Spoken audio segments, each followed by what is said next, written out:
Hello dear friends, आप सभी का मेरे इस यूट्यूब चैनल में स्वागत है। आज हम बात करेंगे सामाजिक अनुसंधान के चरण की, है ना, स्टेप इन सोशल रिसर्च की आज हम बात करेंगे। इससे पहले के पूर्व के वीडियो में मैंने आपको सामाजिक अनुसंधान की मीनिंग, डेफिनेशन और उसकी इम्पोर्टेंस के बारे में बताया था। तो आज हम सिर्फ यहाँ किसकी बात करेंगे, सामाजिक अनुसंधान के चरण की। और समय की बर्बादी ना करते हुए, है ना, क्योंकि वीडियो बनाने में बहुत एक सीमा की एक लिमिट होती है ना, एक समय की एक लिमिट होती है। उस कम समय में ही हमें आपको पूरा समझाना होता है, जिसके बारे में हम आपको जो विषय हम लेके आए होते हैं। तो बहुत हम आज आपको कम शब्दों में समझाने की कोशिश करेंगे ताकि हमारी पूरी बात उस 14 या 15 मिनट के वीडियो में पूरी हो सके। तो आज हम किसकी बात करेंगे, सामाजिक अनुसंधान के चरण की। तो एक लाइन में मैं आपको बता दूं सबसे पहले कि सामाजिक अनुसंधान क्या होता है। हालांकि मैंने पहले की वीडियो में आपको क्लियर बता दिया था, लेकिन इसको अध्ययन शुरू करने से पहले मैं आपको एक लाइन में बता देती हूँ कि सामाजिक अनुसंधान आखिर क्या होता है, बहुत सिंपल सी सरल लैंग्वेज में।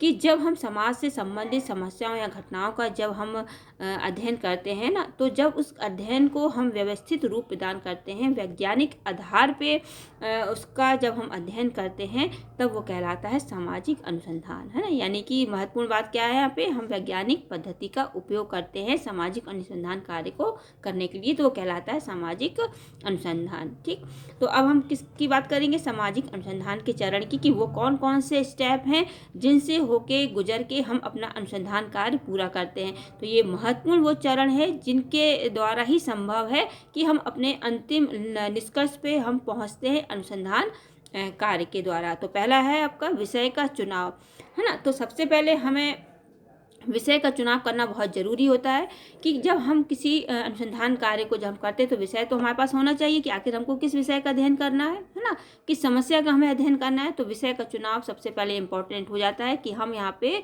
उस विषय का चयन कर ले कि हमें इस विषय का हमें अध्ययन करना है। जैसे मैं आपको एक फॉर एग्जाम्पल के द्वारा लेके चलती हूँ पूरे, क्योंकि जितने स्टेप हैं उस एग्जाम्पल के द्वारा ही मैं आपको क्लियर करती जाऊँगी कि किस तरह, है ना, किस तरह हम अनुसंधान कार्य में इन स्टेप का हम उपयोग कैसे करते हैं।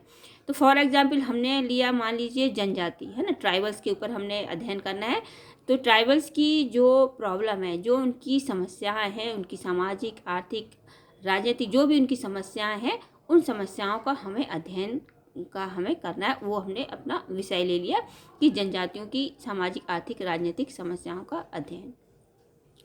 और दूसरी चीज़ ये कि यहाँ पे विषय का ये हो गया आपका विषय का चुनाव। जब हम आगे अपन स्टेप चरण में अपन बढ़ेंगे, तो मैं आपको क्लियर करती जाऊँगी कि किस तरह, है ना, किस तरह से हमें किन किन चीज़ों का हमें उपयोग करना होता है। सबसे पहले हमने विषय का चुनाव किया। क्या विषय का चुनाव किया हमने, कि जनजातियों की सामाजिक, आर्थिक, राजनीतिक समस्याओं का अध्ययन। तो पहला हो गया अपन का विषय का चुनाव, है ना। तो इसी में विषय का चुनाव करते हुए हमें 2-3 बातों का हमें ध्यान रखना पड़ता है विषय का चुनाव करते समय। पहला तो ये कि जिस विषय का हमने चुनाव किया है ना, तो उसको समझने का, है ना, उस विषय को समझने की योग्यता उस अनुसंधानकर्ता के पास होना चाहिए। उस विषय को समझने की योग्यता किसके पास होना चाहिए, अनुसंधानकर्ता के पास, जिसको उसका अध्ययन करना है।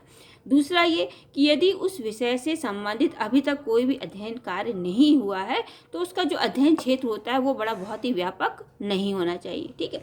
तीसरा ये कि क्या जिस विषय का हमने चुनाव किया है, क्या उससे संबंधित जो प्रविधियाँ हमारे पास उपलब्ध हैं, क्या उसके द्वारा निष्कर्ष संभव है।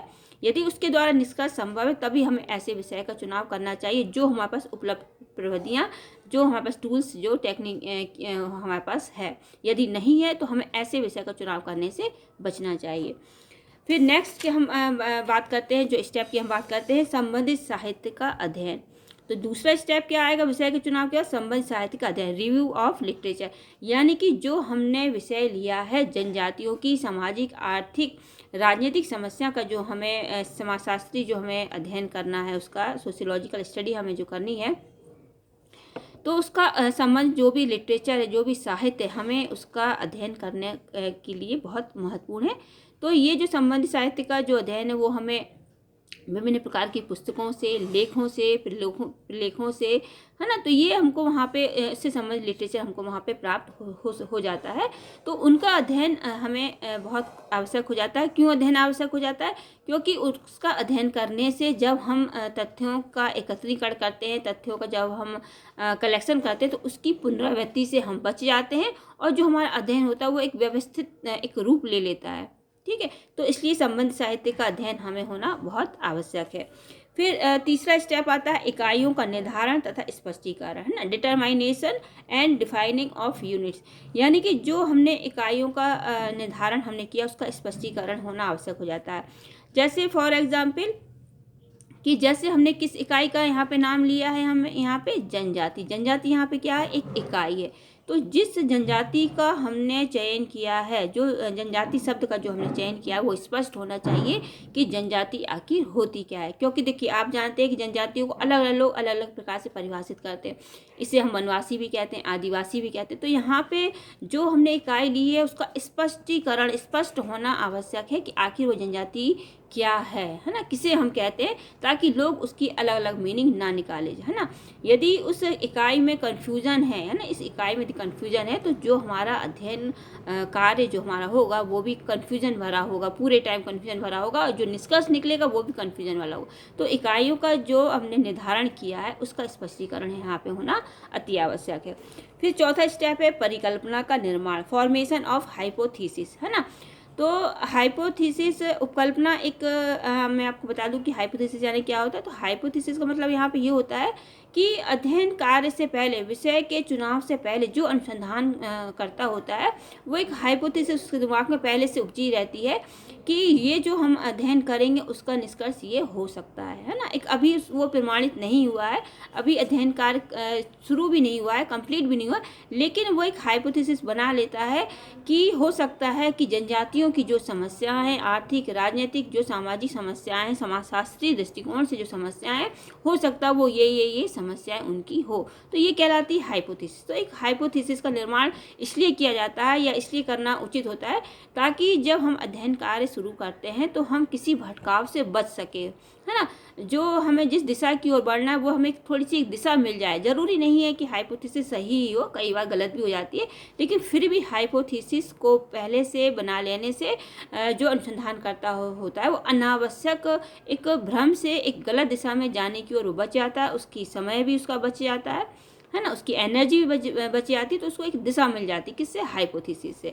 इसलिए उपकल्पना का निर्माण भी जरूरी है। इसके बाद जो नेक्स्ट स्टेप जो आता है वो आता है अध्ययन क्षेत्र का निर्धारण, है ना। तो अभी हमने जो इन स्टेप की बात करी, जैसे हमने आपको फर्स्ट में बताया, तो अभी किसकी बात करी? अध्ययन क्षेत्र का निर्धारण। तो अध्ययन क्षेत्र भी का निर्धारण भी जरूरी है ना। डिटरमाइनिंग ऑफ स्कोप, तो अध्ययन क्षेत्र भी जरूरी है कि आखिर किस क्षेत्र की जनजातियों का हमें अध्ययन करना है ना। किस जनजाति की, कि पूरी भारत की जनजाति का अध्ययन करना है, कि हमें एमपी की जनजातियों का अध्ययन करना है, एमपी में भी करना है, तो किस क्षेत्र का अध्ययन करना है। तो अध्ययन क्षेत्र का निर्धारण होना जरूरी है ना। तो जैसे हमने क्या विषय लिया अपन ने कि जनजातियों की सामाजिक आर्थिक राजनीतिक समस्याओं का समाजशास्त्री अध्ययन, है ना। तो रेफरेंस के रूप में, एक संदर्भ के रूप में हमारे पास एक क्षेत्र निर्धारण होना चाहिए कि कहाँ का अध्ययन करना।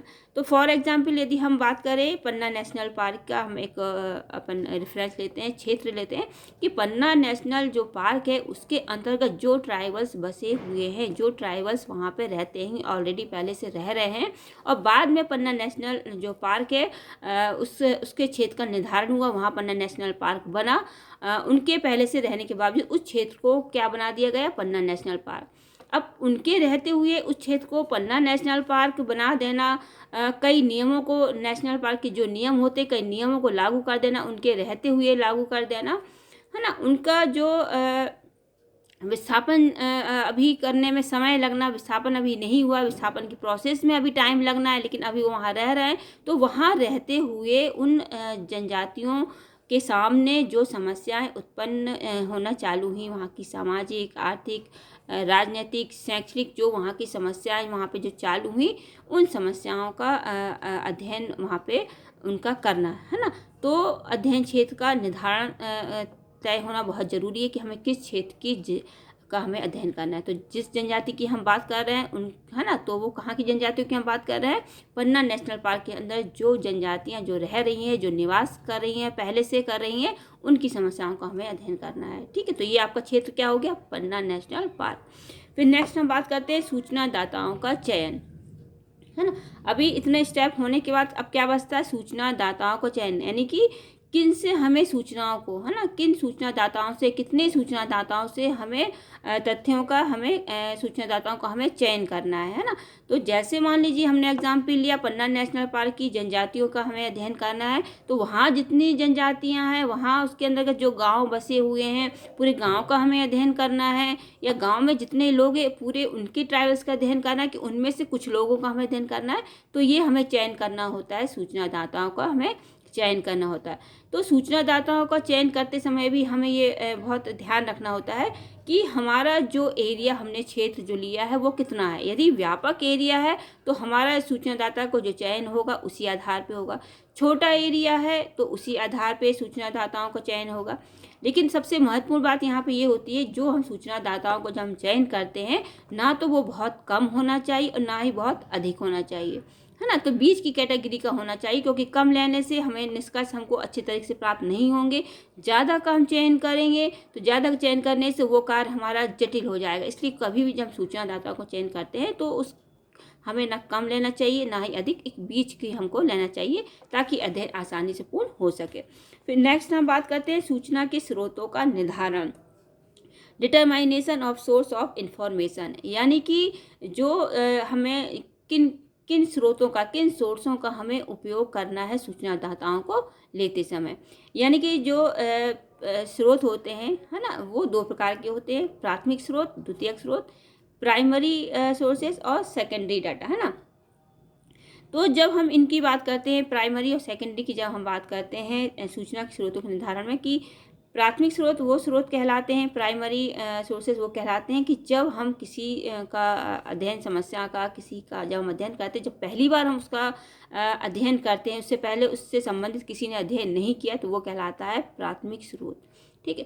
दूसरा द्वितीयक स्रोत ये कहलाता है कि उससे संबंधित जो पहले अध्ययन हो चुके होते हैं, उस विषय से संबंधित जो अध्ययन हो चुके होते हैं, उससे संबंधित जो साहित्य उपलब्ध होते हैं लेखों के माध्यम से, प्रलेखों के माध्यम से, पुस्तकों के माध्यम से, ये कहलाता है द्वितीयक स्रोत।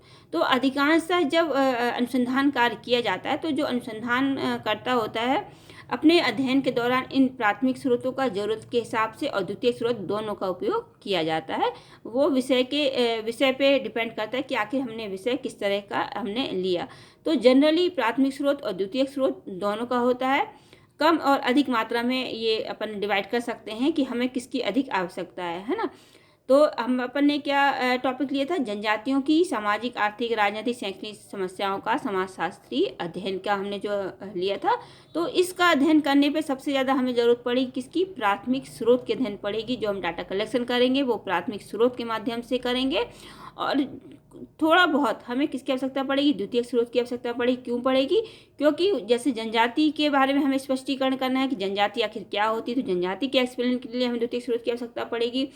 जिस क्षेत्र का हमने निर्धारण किया, उस क्षेत्र को पूरा समझाने के लिए कि वो क्षेत्र कहाँ पे है, कैसा है, कितने एरिया पे बना हो, तो इन सब चीज़ के लिए हमें किसकी आवश्यकता पड़ेगी? द्वितीयक स्रोत की आवश्यकता पड़ेगी। नेक्स्ट स्टेप है अध्ययन के उपकरणों एवं प्रविधियों का निर्धारण, determining of the tools and technique use. यानी कि अब इसके बाद क्या स्टेप आता है कि जो हमने सूचना के स्रोतों का निर्धारण किया, जो हमने सूचनादाताओं को चयन किया, अब जब हम अनुसंधान कार्य प्रारंभ करेंगे तो हम किन प्रविधियों का उपयोग करेंगे, कैसे हम डाटा कलेक्शन करेंगे सूचनादाताओं से, तो ये कहलाती है प्रविधियाँ या उपकरण, है ना। तो जैसे हम जानते हैं अनुसूची होती है, प्रश्नावली होती है ना, इंटरव्यू वगैरह होते हैं, ये सब किस में आ जाता है? अपने प्रविधियों में आ जाता है, उपकरण में आता है। तो अब हमें ये तय करना है कि वो कौन सी प्रविधि हमारे तथ्यों को, हमारे डाटा को कलेक्शन करने में ज़्यादा उपयोगी होगी, है ना। तो जो हमने विषय का चुनाव किया, जनजातियों की समस्याओं का, सामाजिक, आर्थिक, राजनीतिक, शैक्षिक समस्याओं का समाजशास्त्रीय अध्ययन, तो ये जब हम सूचनादाताओं से जब हम तथ्यों का एकत्रीकरण करेंगे, तो यहाँ पे हम प्रश्नावली का उपयोग कर सकते हैं, यहाँ पे हम अनुसूची का उपयोग कर सकते हैं, इंटरव्यू का उपयोग कर सकते हैं, है ना। अब ये डिपेंड करता है कि सूचनादाताओं की जो कैटेगरी है, जो श्रेणी है, किस प्रकार की, वो शिक्षित है, अशिक्षित है, है ना। यदि वो अशिक्षित है तो यहाँ हम प्रश्नावली का उपयोग बिल्कुल भी नहीं कर सकते, क्योंकि प्रश्नावली का उपयोग केवल शिक्षित उनके द्वारा ही किया जा सकता है ना। जो अशिक्षित है उनमें हम प्रश्नावली का उपयोग हम नहीं कर सकते। और दूसरी चीज़ ये कि जब शिक्षित होंगे तभी, या दूर दराज में है तो शिक्षित जो हमारे उत्तरदाता होते हैं उनका उपयोग हम सिर्फ प्रश्नावली में कर सकते हैं, ना कि हम उसमें। तो अभी जैसे हम जनजातियों की हम बात कर रहे हैं, कि ट्राइबल्स की बात कर रहे हैं, तो यहाँ तो दिख ही रहा है, स्वाभाविक है कि जो ट्राइबल्स हैं अपने घने दूर जंगलों में बसे हुए हैं, तो स्वाभाविक अशिक्षित होंगे, है ना। तो ये सब्जेक्ट के ऊपर, विषय के ऊपर डिपेंड करता है कि हमने किस विषय का चुनाव किया है, कि जो सूचनादाता हैं वो सूचनादाताओं की कैटेगरी कैसी है, शिक्षित है, अशिक्षित है ना, कैसे हैं। तो ये अपन को उपकरण और प्रविधियों का हमें बहुत सावधानी पूर्वक हमें चयन करना होता है, कि हमें किन प्रविधियों का, किन उपकरणों का अपने तथ्यों को, डाटा को कलेक्शन करने में हमें उपयोग करना होता है। फिर यहाँ पे नेक्स्ट स्टेप है उपकरणों एवं प्रविधियों का पूर्व परीक्षण, है ना। जैसा कि अभी हमने आपको कहा कि अभी कन्फ्यूजन है, अपन प्रश्नावली का करें कि अनुसूची का करें, शेड्यूल का करें कि इंटरव्यू का करें। तो यहाँ पे हम पूर्व परीक्षण कर लेते हैं। एक छोटा सा सूचनादाताओं की छोटी सी इकाई लेके, एक छोटी सी संख्या में इकाई लेके अपन 5 या 10 सूचनादाताओं के ऊपर अपन अपने जो उपकरण प्रविधियों को अपन उपयोग कर सकते हैं। और यदि हम उसमें सफलता पा लेते हैं, पूर्व परीक्षण के दौरान सफलता पा लेते हैं, तो उन प्रविधियों उपयोग को हम फाइनल कर देते हैं कि हाँ इनके द्वारा लेना। यदि हमको कठिनाई आ रही है, समस्या आ रही है डाटा कलेक्शन करने में, तो उनको हम क्या करते हैं, चेंज कर लेते हैं कि नहीं, यहाँ पे ये उपकरण प्रविधियों का उपयोग हम नहीं कर सकते, इनका उपयोग हम कर सकते हैं। तो पूर्व परीक्षण भी बहुत आवश्यक है, क्योंकि यदि हमने पूरा एक ही बार में फर्स्ट स्टेप में ही हमने अपना अध्ययन चालू कर दिया, उसके बाद जो निष्कर्ष निकला, हमारे सामने कठिनाई आई, तो फिर बहुत मुश्किल हो जाती है, समय की बर्बादी होती है, एनर्जी की बर्बादी होती है। तो उससे बचने के लिए हमें एक छोटे से रूप में पूर्व परीक्षण कर लेना चाहिए। इसके बाद आता है तथ्यों का एकत्रीकरण, है ना, कलेक्शन ऑफ डाटा। तो अब तथ्यों का जब हम डाटा जो कलेक्शन हम करेंगे, तो अब ये स्टेप आज अपना आ जाता है 10वें नंबर पे, है ना। अब क्या काम रहता है, हमने सब कुछ कर लिया, सूचनादाताओं को हमने देख लिया, प्रविधि उपकरण हमने फाइनल कर ली। अब बात किसकी आती है, तथ्यों के एकत्रीकरण की। अब हमें डाटा कलेक्शन करना है। तो यहाँ पे सबसे महत्वपूर्ण बात ये है कि जब अनुसंधान कार्य करता है ना, जब अनुसंधान कार्य करता जब तथ्यों को कलेक्शन करता है, तो यहाँ पे उसे पूर्ण रूप से पक्षपात रहित होना चाहिए। यहाँ पे उसका अपना अनुभव, उसका अपना किसी प्रकार का व्यक्तिगत यहाँ पे कोई भी हस्तक्षेप नहीं होना चाहिए। जब तक तथ्यों का कलेक्शन करने में अनुसंधानकर्ता पक्षपात पूर्ण रहित नहीं होगा, अनुसंधान कार्य का जो भी निष्कर्ष आएगा वह पूर्ण तरीके से वो सफल नहीं होगा, वो निष्कर्ष सही नहीं निकलेगा। तो यहाँ पे विशेष तौर पे सावधानी देनी होगी किसको, अनुसंधानकर्ता को, कि जब वो तथ्यों का कलेक्शन करे तो यहाँ पे वो पूर्णतः वो वस्तुनिष्ठ होना चाहिए, पक्षपात रहित पूर्ण वो होना चाहिए। फिर आता है तथ्यों का, है ना, यहाँ पे उसने तथ्यों का कलेक्शन कर लिया। फिर यहाँ पे आता है तथ्यों का संपादन, संकेतन, वर्गीकरण एवं सारणीयन, है ना, editing, coding, classification and tabulation. जब तथ्यों का एकत्रीकरण हो गया, कलेक्शन हो गया, है ना, हमारे पास पूरा मटेरियल आ गया, तथ्यों का पूरा मटेरियल आ गया, फिर उसको अपन क्या करते हैं, संपादन करते हैं। संपादन करने में क्या करते हैं कि जो भी हमने कलेक्शन अध्ययन के दौरान, है ना, अध्ययन के अनुसंधान के दौरान जो भी हमने तथ्यों का कलेक्शन किया, तो जो भी उसमें कमियां रहती हैं, जो भी किसी प्रकार की त्रुटि रहती है, उसको हम संपादन के दौरान, छोटी मोटी त्रुटियां हैं जो भी है, उसको हम क्या कर लेते हैं, ठीक कर लेते हैं। ठीक, फिर उसके बाद हम क्या करते हैं, उसका संकेतन। संकेतन मतलब क्या होता है कि जब हमें तथ्यों का, जब हमने एकत्रीकरण किया होता है, तो वो शब्दों के रूप में होता है ना। लेकिन शब्दों के रूप में यदि हमारे पास, यदि तथ्यों को एकत्रीकरण किया है, तो वो बहुत ज़्यादा हमारे पास मटेरियल इकट्ठा हो जाएगा। लेकिन हमको उसको आसानी से समझने के लिए हम उसको क्या करते हैं, संकेतन रूप में, यानी कि हम संकेतों के माध्यम से, उन संकेतों के माध्यम से हम बताते हैं कि ये क्या है। जैसे मान लीजिए हमने क्या लिया था, जनजातियों की समस्याओं का सामाजिक, आर्थिक, राजनीतिक, शैक्षणिक का समाजशास्त्री अध्ययन, है ना। यहाँ पे जो हमारे पास कलेक्शन आएगा, तो हम संकेतन कैसे करेंगे कि जैसे हमने महिलाओं का, कितने महिला थे, उसमें कितने पुरुष थे, कितने विवाहित थे, कितने अविवाहित थे, है ना। तो महिला को जैसे कि अपन जानते हैं कि अपन फीमेल में एफ लिख देते हैं, है ना, पुरुषों के लिए अपन मेल में एम लिख देते हैं, है ना। तो उसी तरह अपन शिक्षित के लिए, अशिक्षित के लिए, तो एक संकेत के माध्यम से उसको हम क्या कर देते हैं, संकेतन दे देते हैं, कि ताकि उसका अध्ययन करने में, ताकि उसका निष्कर्ष निकालने में हमें आसानी प्राप्त हो जाए। फिर उसके बाद हम क्या करते हैं, वर्गीकरण, है ना। वर्गीकरण से क्या मतलब हुआ यहाँ पे कि हम जो एक एक कैटेगरी के जो तथ्य होते हैं उनको अपन एक टेबुलेशन में अपन रख देते हैं। जैसे हमने कहा ना, महिलाओं को एक श्रेणी में रख दिया, पुरुषों को एक श्रेणी में रख दिया, बच्चों को एक श्रेणी में रख दिया, जो शिक्षित है उनको एक श्रेणी में रख दिया, अशिक्षित को एक श्रेणी में अपन ने रख दिया, है ना। तो इस तरह क्या करते हैं, वर्गीकरण। वर्गीकरण करने से भी क्या होता है, अध्ययन का जो हम जब निष्कर्ष निकालते हैं, उस अध्ययन के दौरान जो हम निष्कर्ष निकालते हैं वो बहुत हमें सरलता हमें प्राप्त हो जाती है, बहुत आसानी से उस चीज़ को हम निष्कर्ष के रूप में हम उसको प्राप्त कर सकते हैं। फिर हमें करना होता है सारणीयन, है ना। सारणीयन का मतलब यहाँ पे क्या होता है, सारणीयन का मतलब यहाँ पे ये होता है कि जो हमने वर्गीकरण किया शब्दों के माध्यम से, हमने पहले अपने कहा कि शिक्षित ये, अशिक्षित ये, है ना। तो सारणीयन में क्या करते हैं, हम अंकों के माध्यम से, है ना, यहाँ पे हम अंक डिवाइड कर देते हैं कि इतनी महिलाएं थी, इतने पुरुष थे, शिक्षित इतने थे, अशिक्षित इतने थे। तो संख्याओं के माध्यम से यहाँ पे हम उसको क्या करते हैं, सारणीयन करते हैं। तो सारणीयन भी इसलिए किया जाता है कि जब हम अनुसंधान कार्य का जब हम निष्कर्ष निकालते हैं, उस निष्कर्ष को निकालने में, उसको समझने में क्या हो जाती है, हमें आसानी हो जाती है, इसलिए सारणीयन भी किया जाता है। फिर तथ्यों का सांख्यिकी विश्लेषण, है ना। अब जो हमने तथ्यों का जो हमने एकत्रीकरण किया, उनका वर्गीकरण किया, सारणीयन ने हमने उसका संपादन किया, संकेतन किया, अब उन तथ्यों का क्या किया जाता है, सांख्यिकी विश्लेषण। जब हम तथ्यों का एकत्रीकरण करते हैं, जब हमें डाटा जब हमें प्राप्त होते हैं, तो कई बार हमें उनका औसत निकालना होता है ना। केंद्रीय प्रवृत्ति की हमें आवश्यकता पड़ती है ना। सहसंबंध, हमें कार्य कारणों को हमको पता लगाना होता है कि किन कारणों से और कौन सी घटनाएं घटित हुई, है ना। तो आपस में कार्य कारणों का संबंध पता लगाना, तो इसके लिए हमें किसकी जरूरत पड़ती है, केंद्रीय प्रवृत्ति की माप की आवश्यकता पड़ती है, जिसमें अपना होता है मीन, मोड, मीडियन, है ना, कॉरलेशन वगैरह की हमें यहाँ पे आवश्यकता होती है। तो इसके माध्यम से हम तथ्यों का क्या करते हैं, विश्लेषण करते हैं। फिर नेक्स्ट है तथ्यों का विश्लेषण तथा विवेचन। तो पहले तो हमने तथ्यों का सांख्यिकी हमने विश्लेषण किया, है ना, उनकी केंद्रीय प्रवृत्ति निकाली। अब उनका हम क्या करते हैं, विश्लेषण करते हैं, विवेचन करते हैं। किन के माध्यम से करते हैं, शब्दों के माध्यम से करते हैं कि जो हमारे पास डाटा वहाँ पे जो कलेक्शन हमारे हुए, तो हमको यहाँ पे शब्दों के रूप में बताना होता है कि इतने पुरुष वहाँ पे, है ना, इतने गांव के लोग, इतने परिवार, है ना, इतने परिवार या इतने पुरुष वहाँ के लोग इन इन समस्याओं से होकर गुजर रहे हैं ना। इतने लोगों के पास सामाजिक समस्या ज़्यादा बताई, है ना। इतने लोगों ने आर्थिक समस्याओं को ज़्यादा बताया, इतने लोगों ने शैक्षणिक समस्या को ज़्यादा बताया। तो ये विश्लेषण किया जाता है शब्दों के माध्यम से। फिर लास्ट है प्रतिवेदन।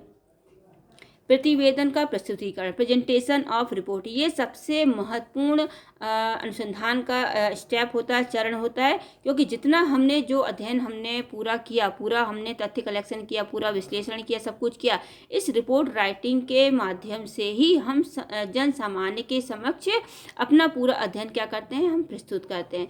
तो ये जो रिपोर्ट राइटिंग होती है, इस पर हमको विशेष ध्यान देना होता है, इसकी भाषा पे हमें ध्यान देना होता है कि किस भाषा का हम उपयोग कर रहे हैं, ताकि लोगों को आसानी से समझ में आ जाए। हमको वैज्ञानिक आधार पे हमें इसका प्रस्तुतिकरण हमें करना होता है। तो इसमें 3 स्टेप होते हैं प्रतिवेदन में। पहला होता है पद्धति शास्त्रीय परिप्रेक्ष्य, है ना, एवं अवधारणाओं का स्पष्ट, यानी कि जिन पद्धतियों का हमने उपयोग किया है ना, अध्ययन कार्य के दौरान, अनुसंधान कार्य के दौरान जो हमने पद्धतियों का उपयोग किया है, उनका हमें यहाँ पे क्या करना पड़ता है, स्पष्टीकरण बताना होता है। किसमें, प्रतिवेदन में। दूसरा यहाँ पे बात है कि कारणात्मक संबंध की व्याख्या, है ना। तो जिन तथ्यों का हमने जो उपयोग किया है, तो हमें यहाँ बताना पड़ता है कि जो कार्य कारण संबंध है ना, जो तथ्य हमने कलेक्शन किए हैं, तो आपस में उनके क्या कारण संबंध है, किन कारणों से इन समस्याओं की उत्पत्ति हुई, किन कारणों से ये समस्या उनके सामने आई। तो वो पूरा हमको प्रतिवेदन के दौरान ही हमको बताना होता है, स्टेप बाय स्टेप। जैसे हमने कहा कि पहले हमको बताना होता है पद्धति शास्त्री के बारे में, उनकी अवधारणाओं के स्पष्टीकरण के बारे में, दूसरा कार्य कारण संबंधों के बारे में, और तीसरा सामान्य निष्कर्ष, जिसको हम कहते हैं सामान्यीकरण, है ना, जनरलाइजेशन।